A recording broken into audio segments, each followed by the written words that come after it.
1,000 estudyante ng Manay National High School sa Davao Oriental ang magkaklase muna sa ibang gusali. Ang kanila kasing mga orihinal na silid-aralan kailangang isailalim sa retrofitting matapos mapinsala ng magnitude 7.4 na lindol. Balitang hatid ni Emil Sumangit. Ordinaryong araw lamang sana ang October 10 sa Manay National High School sa Davao Oriental. Pero hindi akalain ng mga estudyante magiging latay pala sa kanilang alaala ang magnitude 7.4 na lindol na yumanig 9:43 ng umaga. Sa lakas ng lindol, nagbuwala na ang mga computer at ibang gamit sa laboratory.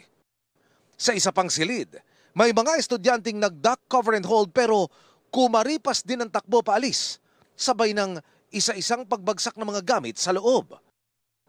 Ang mga tao sa gymnasium ng eskwelahan, kitang-kitang nagpulasan ng maramdaman ng malakas na pagyanig. Ang pinsalang iniwan ng lindol sa eskwelahan, mababakas sa nasira nitong istruktura. Ito ang Manay National High School. Isa po sa mga napinsala ng malakas na pagyanig noong isang linggo. Ito po ang itsura ng pasilyo, pati ang loob ng mga classroom. Mga kapuso, makikitang naiwan pa ang mga gamit ng mga estudyante sa loob na sinasabing naglabasan ng maganap ang lindol pasado alas 9 ng umaga noong isang linggo. Mahigit 1,300 na mga mag-aaral ang hindi nakakapasok ngayon dahil po yung mismong gusali na ito, kung nasaan naroon ang aming drone camera, kailangan daw sumailalim sa retrofitting. Pansamantala mga kapuso, ito munang gusali sa aking likuran ang gagamitin ng mga estudyante para makapag-klase. Huwag lamang maapektuhan ang kanilang pagpasok sa eskwelahan. Request na lang kami ng yung MDRR sa munisipyo na kung pwede sila lang sana yung papasok doon sa loob para makuha yung mga gamit ng mga bata kasi nandoon daw yung mga cellphones nila. Nakipag-away na yung mga parents na iba, yung mga estudyante. Sana maintindihan din kami. Dito sa Manay National High School, unang bumisita si Pangulong Bongbong Marcos para malaman kung ligtas pang gamitin ang mga silid-aralan. Kinumusta rin niya ang mga pasyente sa Manay District Hospital.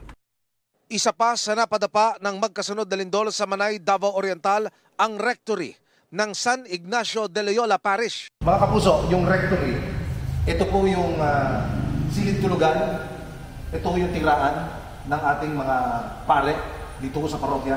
Dito rin ho sila tumatanggap ang mga bisita. Ito, Father, ano ang binabanggit sa inyo? Ito ba'y pwede pang pakinabangan po? No, hindi na po kasi sabi ng mga engineers talagang siya, subject for demolition na talaga. Nakapagbanggit ba sa inyo magkano halaga ho kailanganin para ho ma-reconstruct ito? I think more or less mga 8 million, ano? Ang ilang bahay naman sa isang bahagi ng barangay San Ignacio, muntik nang magulungan ng gumuhong bato mula sa kabundukan. Kung inyong makikita, kinukumpuni na po ng mga taga Davao Oriental Electric Cooperative ang linya ng kuryente. Matapos po itong mapinsala, dulot ng pagbagsak ng malaking bato na yan na nasa aking likuran, ang binabanggit ng mga residente, galing yan doon sa kabundukan na iyon. Buti mga kapuso, lumihis ang bato at hindi ho nabagsakan yung ating mga kababayang naninirahan dito ho sa paanan. Pero sa lakas ng pagyanig, hindi ho nakaligtas yung kanilang pader.